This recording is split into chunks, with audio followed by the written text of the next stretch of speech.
Hello, friends, and welcome to another episode of XboxEra Headlines.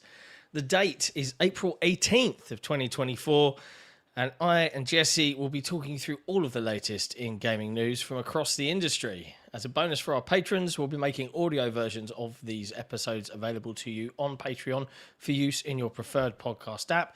But if you're a Spotify subscriber, you can link your account to Patreon and listen to it right there. How are you, Jesse? Tired. Yeah. There's a bunch coming out next week. I've got it all done in preparation for, of course, one of our topics today, Little Kitty Big City, which I can't wait for. I know you're very excited. It was an enjoyable, fun demo that I look forward to doing the full review on. And for you get shit until Hellblade. There's nothing coming out. There's nothing. It's dead. So we're gonna have we have some thoughts on what to do during the dead times to try and help the site outside of evergreen content that is all SEO focused, not front facing. Don't worry. I'm literally just thinking, okay, outside of maybe doing some occasional streaming, I can't do as much streaming as I used to because it doesn't make any money compared to the very annoying fact that evergreen SEO does. I know, isn't it depressing? Isn't it depressing that this is the life we have to live? I know. It's like, oh, I could do a bunch of streams if I then begged people for super chats and whatnot. And I feel like shit doing that. So I will do streams where I can, when I can, for funsies, like maybe Fallout 76 tomorrow. But yeah, for the most part, it's going to be a lot of just writing little articles and to be honest. To be fair, I think a quiet period where you get to take a little break is no bad thing, my man. Because like you got to take these breaks. You got to look after yourself. It's important for your mental health. Take some time. I take a couple hours off. Relax. Yeah, a couple of hours. That's not enough. Yeah, it's not enough. I slept for 13 hours straight yesterday. Wow. Yeah. So yeah, you said you had a migraine. Also, yes. Hi chat. Yeah, this is about the news, but it's a slow news week, so we're just conversing. Let us know how you're feeling. We get to talk to each other for once. It's really hard on the podcast with Nick.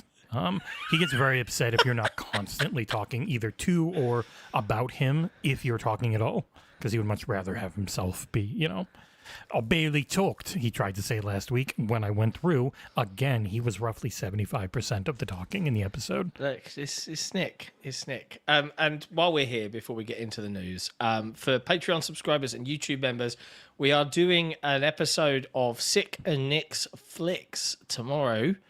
At the usual podcast start time, so 11 p.m. UK, 6 p.m. Eastern, whatever time it is in Australia, where Nick, Jesse, and I get together. We talk about a couple of films that we've seen. On the docket is going to be, yeah, we're cutting it real close because Dune 2, obviously that one's already out, but the one I've been pushing real hard is hitting Shudder tomorrow, and that is Late Night with the Devil. Yeah, Amanda and I. It's a bit of a bummer because I really wanted to watch that with the missus, but she's not here tomorrow night, so I'm gonna have to sit on my own and watch a horror movie. You know how I feel about horror, folks. This isn't cool. But if we don't have time to do that, we're gonna do Jake Gyllenhaal's Roadhouse instead. And by community vote, I really want to do Bluey and The Sign, but whether we have time or not. But if you want to keep an eye on that. You have to be a Patreon or YouTube member, but the exclusive link will be in the Discord. Head to discord.gg/XboxEra. You've already seen Late Night with the Devil, right? Yeah, the missus and I went and saw it at 10:30 start time at the movies. Yeah, loved it. Spoiler. It does look good. We're all about that exclusive life, I think, for a bit, trying to build for the up patrons. Yeah, patrons and YouTube members, really trying. Patreon better. I do apologize, but you get a much better cut from Patreon. You get 88% instead of 70, or 40 sometimes with YouTube, because YouTube has real costs. I get it. Yeah, that you get to keep this video shit forever, and it's decent quality. That's a lot of money. But yes, so we're gonna be doing Sith Happens, a Star Wars book club about the New Republic or the High Republic book series of stuff. Myself and Amanda. We're then also going to do some Halo books in a Halo book club. We've got the headlines, MP3 that goes up every time. We've got Sick and Flicks, which are about to do episode 11, and we have more things in the works. We're also thinking of doing a town hall on the Discord for people, where the Patreon members are the ones who get to, because there's a lot of people who would probably want to talk a bunch, but especially executive producers, if you're on Discord, you get to ask us a bunch of questions directly, so that'll be fun. Yeah. It's funny, I don't think any of the executive producers have noticed that they are no longer the top available tier on the Patreon yet, which amuses me, because some of them dared us to make a stupid tier, so we did. Let's see if there's any silly people out there. Anyways, let's dive into the news, and we'll start off with a fun topic, a topic close to my heart, one of my favourite video games of the last generation, the wonderful piratical Sea of Thieves. In a blog post yesterday from Joe Neat over at Rare, who's executive producer on Sea of Thieves and has been since it launched, Sea of Thieves has hit 40 million players, and that, ladies and gentlemen, is before it's even out on PlayStation 5. It's an impressive number. Yeah, but I mean, I have been told so many times that Xbox has no games. So does it really count? I forgot about that. It's first person. Sorry. It's not a single player action RPG with light leveling mechanics. Damn it. Yeah, I mean, it is. They were doing so well. It has been. It's been this thing that's been big. And I think one of the main issues that a lot of us end up having with gaming coverage is the lack of actually paying attention to what is or is not popular and what does or does not make money. Because in the end, that is, of course, the thing the companies care about, and where Xbox is in a really good position, where they took Minecraft from being very big and popular to being the biggest and the most popular, and it barely gets talked about. Yeah. And Sea of Thieves being this thing that launched really bad with a lack of content and now being enormous. What was it, 64 meta? I think so, because it was 64 meta or something like that? It was extremely low. I don't know that it's changed that much because Metacritic doesn't allow you to change scores. But like it launched, which is crazy for a live service game. Yeah, it launched with a lack of anything interesting to do outside of the PvP side. It didn't have the proper carrots on a stick that people were used to. But in the long term, I think their vision of everyone always has the same toolkit, no matter how long you've played, shines. Because if you're any good at anything and you can figure things out, you are not behind. And in a game like Helldivers 2, where I haven't been able to play a bunch, I'm behind, and if I try and do matchmaking, I got kicked like 4 times last night, and I gave up because they're like, "Oh, you're not a high level? All right, get out." And it's like, okay, fun. But in Sea of Thieves, it doesn't matter because I'm not behind anyone else. Yeah, I look forward to the PlayStation 5 release because for all of those new players, you're going to have this world where you don't have to worry about being behind. Yes, you'll be behind in experience and knowledge, but that can be learned, and it can be learned pretty quickly. Mm-hmm. I just hope that the default interaction is that all of the crossplay and stuff is left on, and you have to go turn it off because, like, I hope that there's going to be some folks out there that are going to try and take us on. I think normally I'm going to be diving back out into the Sea of Thieves for review. It might ask you right away, but generally it starts with it on. Like, that's how most things go. Because they know opt-in crossplay just is way more dead than default crossplay. So, yeah, absolutely. But yeah, like, I'm really looking forward to it. We will be re-reviewing it as a site. And hey, for Sea of Thieves this time and for Rare, all of the PlayStation 5 reviews that are going to land. They're now getting to review a game. Yeah, I mean, I'm predicting like 80s and 90s in terms of content because there's so much. Like, they get to go in Golden Shores, Monkey Island, Pirates of the Caribbean, all of these single-player stories. You've got the Maiden Voyage, which didn't exist at launch. You've got all of the quality of life improvements. I mean, my God. I see they're in for such a good time. So you can have your full Duke or Halo themed or Gears themed Xbox ship, and then if they do like a Kratos or Horizon themed PlayStation ship, and then real console wars. The console wars on the sea. Mm-hmm. Oh yeah, I mean it's gonna be a real laugh. You know what is funny? I hope there's a thing. Well. There's a thing that people always forget about, and it has always been a big thing with the fighting game community, and that is that there is more input latency on PlayStation than there is on Xbox or PC or even Switch. It's been a real problem for some with Hi-Fi Rush. So I am curious with Sea of Thieves being a first-person shooter, like those just do tend to actually run best on other systems. So I will be very, very curious to see, because I know people love the DualSense and the way the haptics feel and everything, but the actual, man, these people you were fighting in this ship are just not paying attention. The actual, it's great, man. When you, I'm watching my old review. Mm-hmm. This review I did back in 2020, like that's 4 years ago. Madness. God, sorry, you were saying. But yeah, I will be curious how things go. For people as they start getting used to this new way to play the game. And you're jumping in, curious what the version's going to be like. It'll be very funny if it runs better and people get furious because it targets a lower resolution. But I mean, it's already got 120 FPS mode on series consoles. That's really good. I mean, Sea of Thieves is an extremely well-optimized game. It runs on potatoes. Like, I love this shot on this video. I'm just watching it now where I shoot the guys. Boom, look at that. Oh, this is all real gameplay from like me and my crew in the Sea of Thieves that you're watching on screen right now. And this was back in 2020 and it was already awesome. And they're I am going to be adding, speaking. They're finally adding more toolkits for your PvP crazy time. So yeah, I know you'll be happy. Yeah, I love it. I mean, it's horrible now, like, because I go on and where we haven't played in such and such a long time, we get donged on by the PC players, right? Because I like to play on PC. I mean, I've got this lovely ultra wide screen. It's really nice to run the game at like 240 hertz or whatever. And it's unpleasant because it's just like, oh. And the thing is, we've ground the game and its gameplay loop out so much. Like, we're all billionaires at this point in terms of gold and cosmetics, and it's just like, apart from commendation chasing, I've done everything.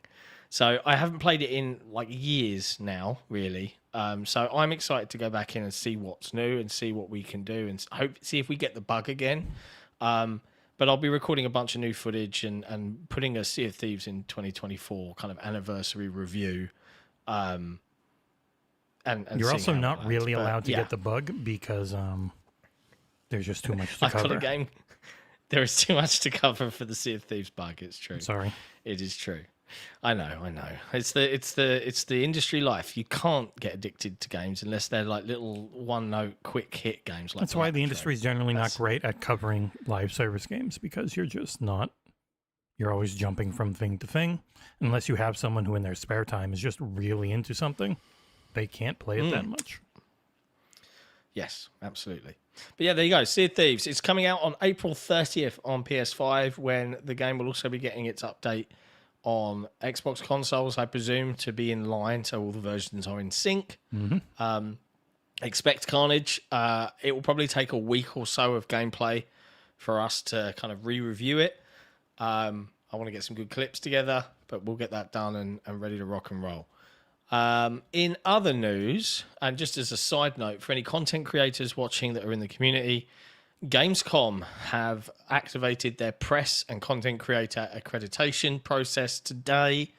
The plan is for the XboxEra team to head out to Cologne in August. And that team being myself, Jesse, Nick, Soulblazers, Pre-Drag.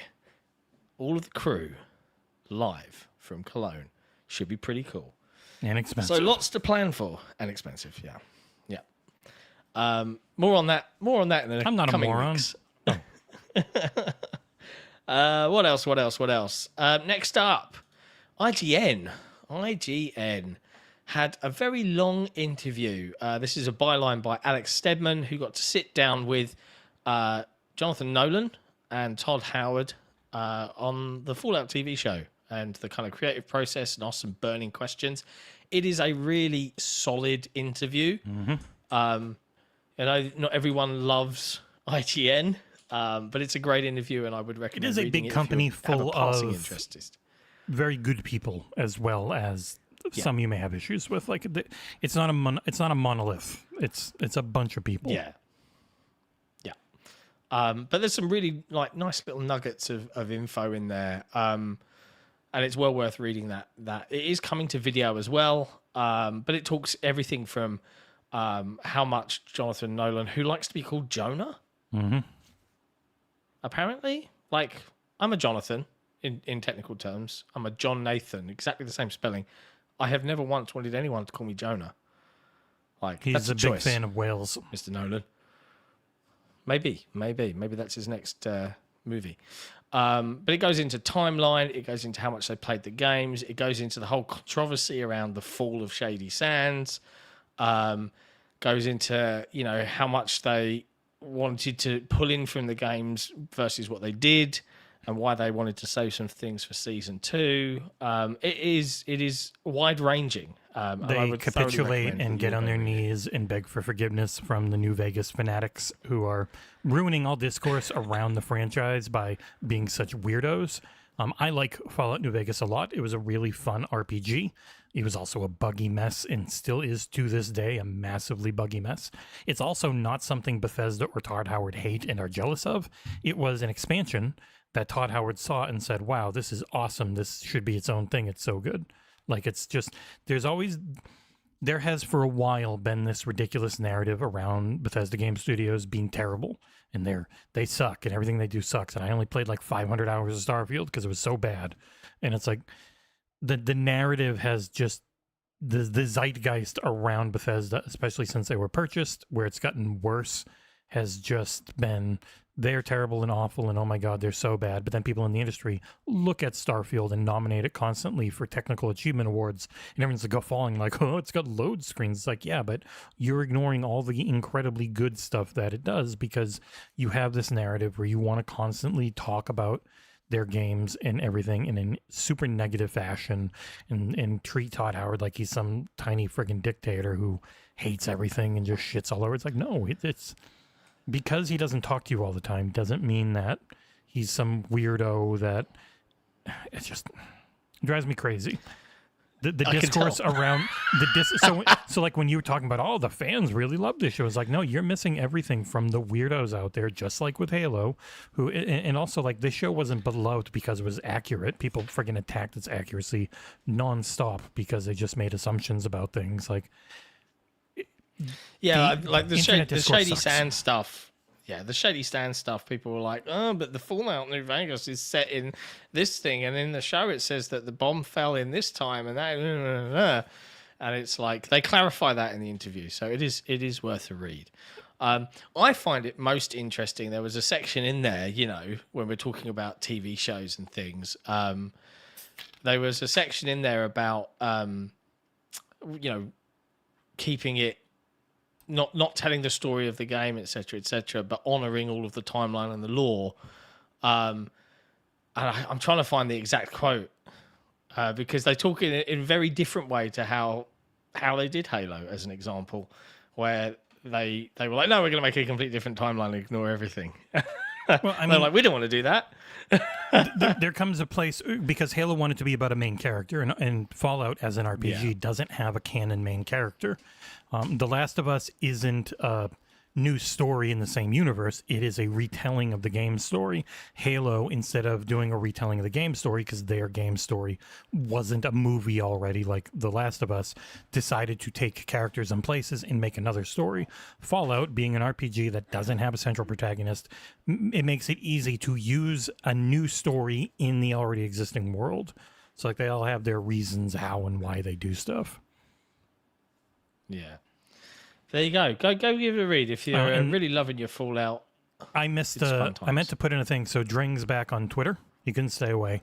I saw. He said, I think it was a 7,000% increase in sales for Fallout, where Fallout 4 is #1 in all of Europe in video game sales last week. Fallout 3, New Vegas, and 76 were like 8th, 9th, and 10th. So Bethesda must be very pleased. Mm-hmm. They should probably start another Starfield advertising run from the creators of Fallout. Starfield. There was also a part where, I don't remember where it was from, but Todd Howard said there's some good Starfield news or stuff coming soon. So I imagine it'd be Creation Kit and all that. Because they did say early 2024 for Creation Kit, but it hasn't come out yet. Yeah. It should be exciting. Should be good times. Next up, via Insider Gaming, byline by Mike Straw, the developers for Ready or Not, who apparently had 4 terabytes of data stolen. This is a company called Void Interactive. It's a total of over 2.1 million files, and they've confirmed that it's full source code. But then, the original headline said full source code, but they updated and confirmed the breach to Insider Gaming, whilst affirming that no user or staff-related information has been leaked, and our development assets and proprietary code remain intact. So, probably some ransom group that are probably trying to blackmail the company. It seems to be gaming companies are big targets for this kind of thing. But yeah, I haven't played Ready or Not. I know some friends of mine that are really into the realism of the whole breaching the, it's kind of very, very serious Rainbow Six Siege kind of. I don't know if you've tried it or not. I have not. I remember it was one that's like coming to console. It was pretty pro cop, so I didn't really have any interest in it. Yes, maybe a bit of that. Yeah. Never nice to be hacked, though, especially most of the time it ends up being ransomware style stuff where they're trying to get money out of you. And it's big business if you're a piece of shit. True story. Next up on Reuters. Look, I got the name right. Say Reuters and make Nick laugh. Yeah, I'm not going to. It's weird. I'm reading this article, but it hasn't got a byline of an author. It just says it's written by Reuters. They don't really do that all the time. Take-Two Interactive laying off 5% of its workforce, or around 600 employees. The publisher of the Grand Theft Auto franchise said on Tuesday, as the video gaming industry extends its more than 2-year-long job cuts, the company will also scrap several projects in development as part of a cost reduction plan, which is expected to result in total charges of up to $200 million. It declined to name the projects that have been cancelled. Take-Two said the move is expected to drive more than $165 million of annual cost savings. There was a little more clarification. There was a little bit more news put out, too. It was like the 2K teams got hit, so WWE, NBA, and the upcoming, everyone forgot it was announced, NFL 2K teams were all had cuts because that was announced in 2020.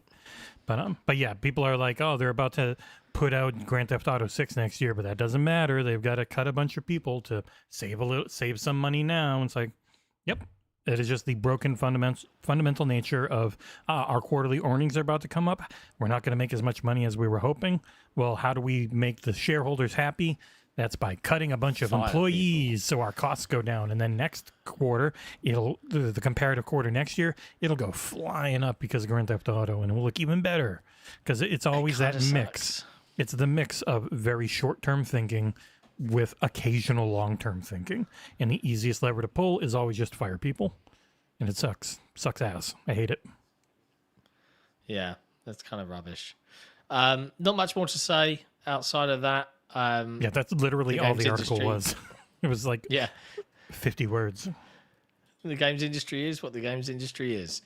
Next up, Nintendo held an Indie World Direct kind of show yesterday, and a bunch of stuff got announced for the Switch from an embroidery puzzle game called Stitch, a fast-paced side-scrolling platformer called Bzzzt. As you do. Cat Quest 3. I think the particular big ones were Teenage Mutant Ninja Turtles, Splintered Fate, which I think was on Apple Arcade. It was an Apple Arcade exclusive, but now it's finally coming to and it's the a Switch. roguelite, right? Mm-hmm. Yeah. That's coming to the Switch from Super Evil Megacorp. Is that Apple? Like, that's such a good name for a company, Super Evil Megacorp. I love it. We've got SteamWorld Heist 2 was announced, but it's also coming to PlayStation 5, Xbox Series X and S, PS4, Xbox One, and PC. And it's coming to Game Pass. So if you're a big fan of SteamWorld, SteamWorld Heist 2 is I wish they'd make another to Dig. your Game Pass subscription. SteamWorld Dig 2 was one of the best games of last gen. Yeah, that's the one Grub told me to try, right? Mm-hmm. As a Metroidvania fan. Yeah. One day. We also got a trailer for the game of the year for you, right? Little Kitty Big City. I don't want to oversell it. I enjoyed the demo. And it was hitting at a time where Stray was being way overhyped as a cat game, even where Stray is not a cat game.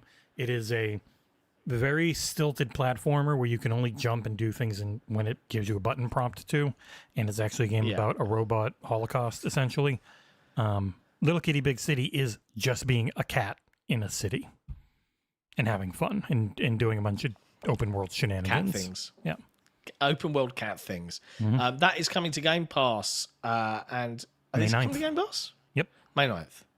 So that's cool. I got to play that at Gamescom. It is fun. And it's like, for those that have never heard of this game before, it isn't just you're walking around as a cat. You actually have individual control of like paws. So you can swipe stuff with triggers. And it was an interesting design. And I'm looking forward to getting my hands on the full product when it launches. So I know Jesse will be reviewing that one. Keep an eye on XboxEra.com for the review. Chat can't get over going back and forth about New Vegas. And it's like, I'm not saying you can't like New Vegas the most. I just get really annoyed at the never-ending comparisons. It's always it is the weakest, or it is the strongest, easiest engagement bait, and people go for it every time. Oh. New Vegas, Fallout. Never really played any, never completed any of them. Knowing you, it would be the one you like the least because it is the most RPG. Talky. Yeah, it's not about the action, it's about the RPG way more. You'd probably like 4 the most. But New Vegas is a really well-written, funny game with a great story. Main quest, really good. Side quests, I thought were okay. Really enjoyed it. Yeah. It doesn't hold up the best because it is older and it hasn't got a remake or anything. It was made quickly. It was made in between them upgrading the engine, so it didn't have all the stuff before. But yeah, New Vegas is great. You can enjoy them all. You don't have to constantly say over and over again that one is better than the other online. You don't have to. You can just like them. It's great. Yeah, but you don't get much engagement out of that. In other news, Microsoft had a World of Warcraft War Within event in London earlier this week. I didn't attend because I don't care for World of Warcraft. But I know like Jez Corden and a few others from VGC did. And yeah, they did a bunch of interviews. This is a byline from Jordan Midler over at VGC. With the headline, Microsoft has let Blizzard be Blizzard following its acquisition. You got to do it in your thickest Scottish accent in honor of Jordan. Yeah, he has got a very thick Scottish accent, to be fair to Jordan. And I wouldn't want to even disgrace myself by trying to But you could emulate say it that a lot of because I Scottish actors have disgraced London accents in media over the years, so it's fine. You're just paying them back. I'm not out for vengeance. But yes, Microsoft has let Blizzard be Blizzard. Is that a good thing? Holly Longdale, executive producer and vice president of World of Warcraft, who discussed what life at Microsoft has been like for the developer during a recent interview with VGC. If anything, it's just been helpful, Longdale said. We got time with Helen Chang from Mojang. We were sharing information, so it's almost as if we've had access to what worked for them. We got to speak to the Elder Scrolls Online team and share what we're up to and what's been working. It's almost like we get a benefit. There's no one asking us to do anything. I'm not sure if you should be telling everybody this, Holly. World of Warcraft. Don't worry, Blizzard team. Just relax. Chill. No one's asking us to do shit. World of Warcraft is doing very well. They're so used to Bobby Kotick and that regime constantly telling them exactly what to do. Make more money. An Xbox regime that will sit back, watch what you're doing, and then come in if they see things need adjusting is a very, very different climate to work under. It was always the Bobby Kotick show. Like, it was always his iron fist and the fists of many other people punching employees in the face, metaphorically, over the years. And The quote continues, World of Warcraft is doing very well and they're very proud of what it's been able to accomplish. So it's almost just like, let it be and let it keep being awesome. They've been tremendously supportive and it's like, let Blizzard be Blizzard.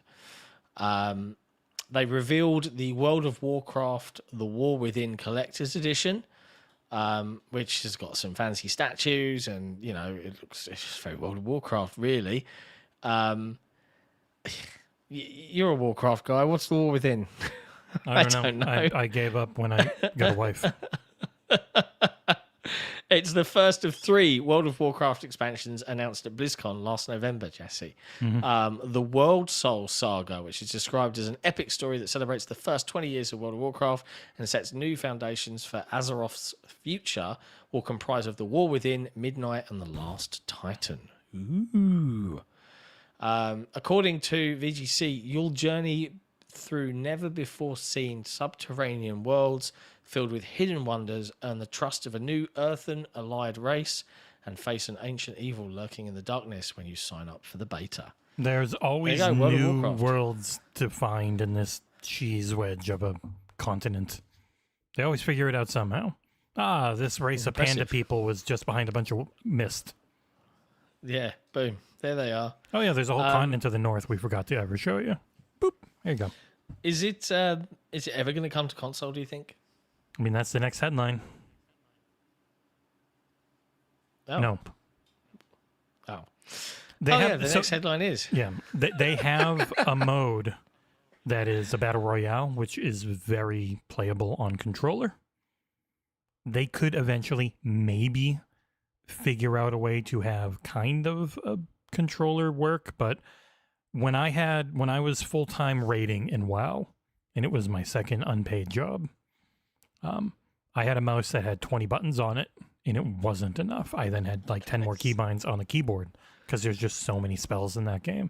If they do ever make it work on console, they have to make it so you have no more than 8 spells you need to touch at a time, or a really good system for swapping between things. So maybe. I don't know. Well, we'll see. They say that, of course, we still talk about it. We're gamers. I don't think anything's out of the realm of possibility, but there's nothing to talk about right now. So there you go. I mean, with Microsoft supporting keyboard and mouse on Xbox, you could do it. It would be a philosophical shift to allow only keyboard and mouse on a game. That's the one thing they've never done, because any game that ships on Xbox also has to work with a controller. Like, that is just it. It must work with the thing we ship the console with. The only way I think you get WoW on an Xbox is if they ever do the PC hybrid. If they do that, then it's there by default. Yeah. I just got flagged that I tagged the wrong person in our tweet for this show. Who did you tag? I typed JJS, but it didn't autofill your name. Wow. I've just fixed it. Whoops. Never mind. Next up, 70% of developers are worried about the live service model's sustainability. This is written by Chris Scullion over at VGC, who, as part of a new survey carried out by game developers, 600 developers were interviewed between February and March and asked a number of questions about business models and monetization in video games. Participants were asked how concerned they were about the sustainability of live service business models commonly being used today. Of those asked, 39% said they were somewhat concerned, while a further 31% said they were very concerned, and a quarter said they weren't concerned, while the remaining 4% didn't know. What do you think about live service games, Jesse? Do you think the fact that people are still quite happily playing on all the old consoles and playing Fortnite still, playing Apex, playing PUBG? We always run into the issue of what the devs think of as live service and what we think of as live service. And for a dev, a live service game is anything that they keep working on after they ship it, like full time, not just little patches here and there, but you're making new content for this thing after launch a lot. That can just be an Ubisoft game that has a bunch of promised season pass DLC that becomes a live service thing. Like Assassin's Creed Valhalla was a live service game for years with getting constant updates.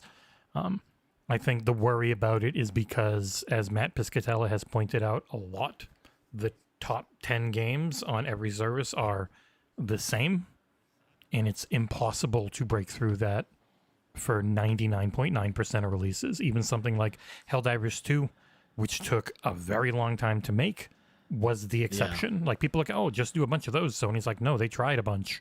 This was the one that finally hit for them.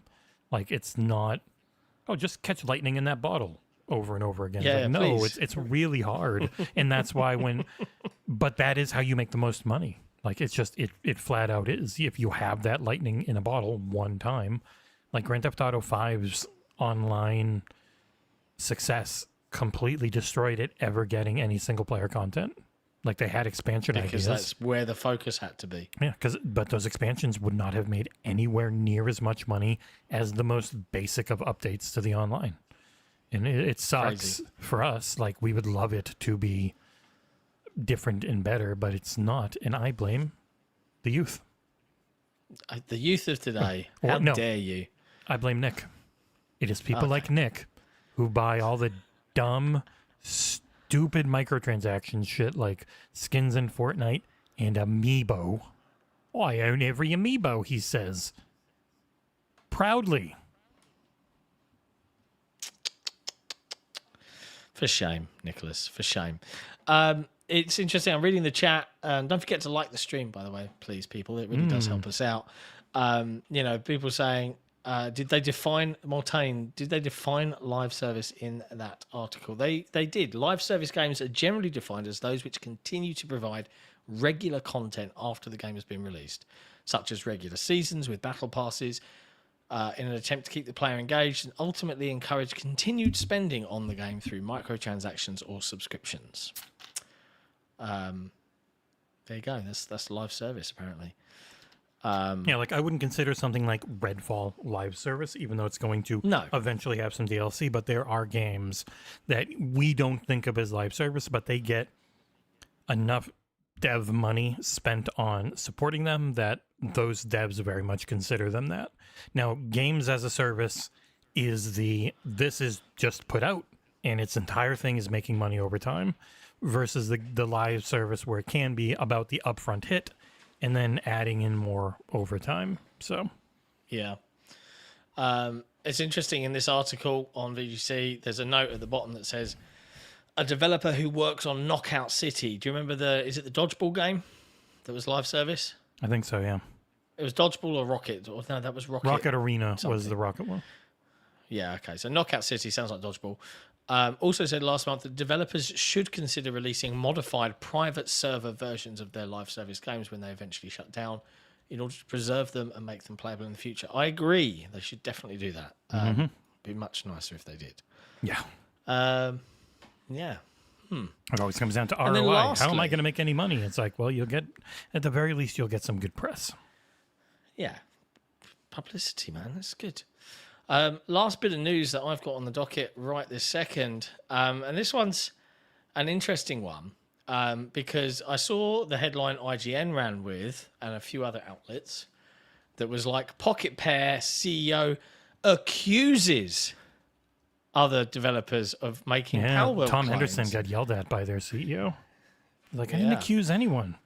Why are you saying accuse? That's the thing. The word accuse, it does carry a negative connotation to it. It's to accuse someone is it's of a crime of an act that is something negative.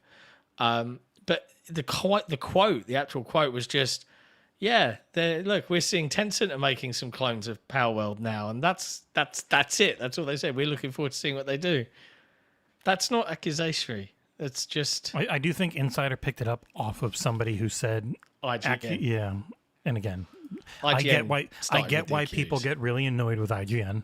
It is very annoying when their byline and headline writers really obfuscate what an actual article and stuff is about in desperation for pushing SEO. Like, I know we all hate it. It is how the internet works. So you can, by the way, that is me murdering a man and chopping him up for parts in Palworld, in case you were wondering. But Oh, wow. Yeah. It's really weird. You can capture humans and then either put them to work or chop them up for what they have in their pockets. I just read the chat, and Hugh said, "We all know how important it is to use the right word, don't we, John?" Yes, we do, Hugh. Yes, we do. But yeah, look, there's a quote here from Takuro Mizobi. I don't know if I pronounced that right. Apologies if I've totally massacred the pronunciation there. Who said, "To accuse someone of something means to say they are doing something wrong. I don't think that Tencent is doing is wrong. I'm proud that other companies want to make games like Palworld. The industry historically innovates when we borrow ideas from games we love." Yeah. He did not use the word accuse. He did not post in a negative way. It was like, and of course, the reason that some of these outlets picked up on this is because it's fun to take the game that was told that they were ripping off Pokemon and saying, how can you accuse others when you did that? And it's like, well, he didn't say that, did he? But it's a good headline, so let's get them clicks. Click, click, click, click, click. SEOs, yeah. I hate it, man. I hate Google. It's gross, isn't it? I hate Google for what they did to the internet, making it this ridiculous friggin'. It is entirely, everything is around the algorithm and how do you get Google to surface you first, because getting surfaced by them is how you get ad money, and ad money is the only way to make money as a website, essentially, unless you are crowdfunded. Like that's it. There's no other way, really. Braid Anniversary Edition. There's an extra piece of news. Thank you, chat. Thank you, Cheeseworks. Cheeseworks like the stream. Anniversary Edition is releasing in May. Comes with a bunch of new levels. It's out everywhere on the 14th, and including a load of exclusivity on Netflix. One level additional is exclusive to Netflix. So dumb. There's 13 new full puzzle levels, featuring 16 new puzzle pieces to complete a new frame. And there's a load of commentary, which is apparently best enjoyed on Netflix if you really want to do that. I mean, I loved Braid when it came out. I don't know if it warrants me listening to commentary, but yeah, I think I probably should put this on the re-review list, right, at some point. If you want. The guy that's on screen right now for this friggin' trailer, Jonathan Blow, is a dipshit, so I don't normally... That's why I hadn't put it in myself. Good Jonathan game. Blow blows. Yeah, Jonathan really blows. In my opinion, allegedly, possibly, I don't know. But yeah, I'm not a big fan of his. But I remember the game being very fun. I didn't like The Witness. The Witness was a little up its own butt. Yeah, The Witness is one you really needed to have the mental wherewithal to do a lot of writing down and thinking of things and checking every angle, and it was very competently made. It just wasn't my type of game. Yeah, fair enough. Yeah, that's coming out one day later for Xbox for some reason, even though Xbox made that game as popular as it was, on May 15th. So keep an eye out for that. I don't think it's coming to Game Pass or anything like that, so if you want it, you're going to have to buy it. Outside of that, I think that's it. That's all the news, Jesse. It's been pretty quiet overall. It was a little bit of a struggle to find a full docket today. This is the quietest time of year, which is why we have plans that we gotta figure out, because we don't want to ever devolve into a clickbait website. So we're gonna try and think of some things that can let us never do that. Well, it's probably good to reach out to our wonderful Patreon community and have a town hall and hear from them directly about what they'd like to see, because we can make it happen. We could talk about Keanu Reeves being he's Shadow the Hedgehog, but didn't we do that on Tuesday? That was old news. Yeah, I think we did. We did. And I'm keeping an eye on the chat. It's the thumbnail for this weekend's podcast, just because we couldn't really think of anything else. But then the actual naming of the podcast is Shadows of Doe, because that game looks so cool. But he is Shadow. So the game does look cool. What else? I'm trying to think if there's anything I was hoping some stuff might pop up today. There really hasn't been anything. It's the slowest time of the year. Human Fall Flat there's a sequel coming. It got delayed from next year to 2026, which was part of Devolver Digital's lowered this is how much we're going to make next year stuff in their quarterly report. Also, they said that they're taking less subscription deals because they weren't proper for the value of our IP. So that's why if you're wondering why they haven't been on Game Pass as much. But the big thing was that Human Fall Flat has sold 50 million copies. Yeah. My kids love that game. It's very popular.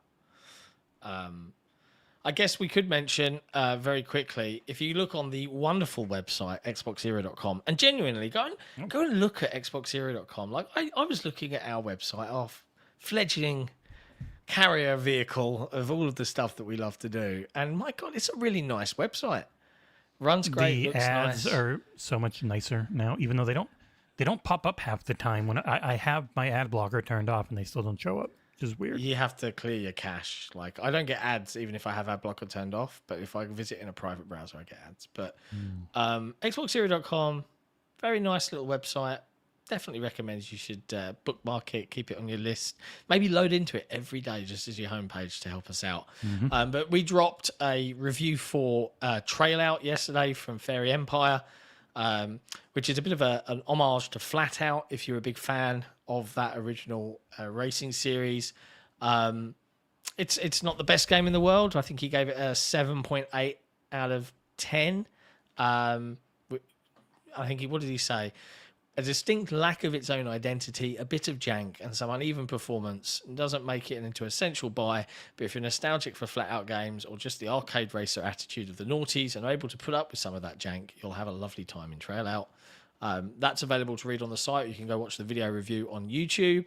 And we also released a review for Arc Runner, which is a third-person... I don't think there's a video on Trail Out. Yeah, there isn't a video on Trail Out, you're right. I'm sorry. It was Arc Runner. There is a video for Arc Runner. Yeah. Which is a roguelike permadeath cyberpunk third-person shooter. There's a video review on YouTube. You can go check that out. Another sort of 7-ish out of 10 game. This is a little arcade game. It's worth a look if you're into that sort of thing. It's meant to be quite nice to play. Go have a read of the review from Fairy. And I released a lovely little interview with the creative co-founder of Balloon Studios, who developed Botany Manor, and their 2D artist and designer. Just chatting about the game, its design process, what inspired them to make it and why, all of the accessibility features that they put in. It's a good little conversation. So if you fancy some reading, perhaps you need to sit down and chill out somewhere, just want to understand a little bit more about ad videos run in the background. Just you guys go and do it. Go click that button. That's all good for me. Get our RPMs that's up. about it. It's the end of the news. Or as Trav loves me to say, it's the end of the show. It's his favorite thing. He hates it, doesn't he? Yeah. You should never tell someone you hate something because it just spurs me on to do it more. The British are extremely hateful people. We all know it. Yeah. Oh, Hugh in the chat, YouTube member, and Patreon, I believe. He says, did you mention the Bethesda sale on Xbox and Steam? I think everything's on sale. Microsoft has a spring sale going on until the 21st. Yeah, we mentioned it before because it all went on all a little before the show started, so they started putting everything on sale. One of the big things, we have a lot next week. I can say I'm doing another Crab's Treasure. I'm allowed to say that. I have 2 more things. I'm doing Tales of Kinzara Zao, which, thanks to everyone just ignoring the embargo in the preview, I can say controls extremely well. I'm allowed to talk about gameplay mechanics. I don't know if you've touched it at all yet, but the main thing in a Metroidvania quite often is how does it feel, thankfully. Yeah. That one feels great. But I'll have a full review next week before launch. Jolly good. Yeah, I've installed it. I installed it today. I haven't yet loaded it up, but I might do that this evening. And then that's it. That's all we got. No more news. There you go. So chat, as always. It is what it is. At the end of the day, it gets dark. We love you lots. Thank you for hanging out with us for an hour of news catch-ups. We'll be back on Friday for our Patreon and YouTube members with an exclusive episode of Sik and Nick's Flicks. Saturday on the normal time for the XboxEra podcast, as we go over some of the bigger topics of the week, as well as what we've been playing and more with special Nick. And then we'll be back on Tuesday with another episode of Headlines. Until then, be good, play games, be nice to each other, and we'll see you next time. Ciao for now.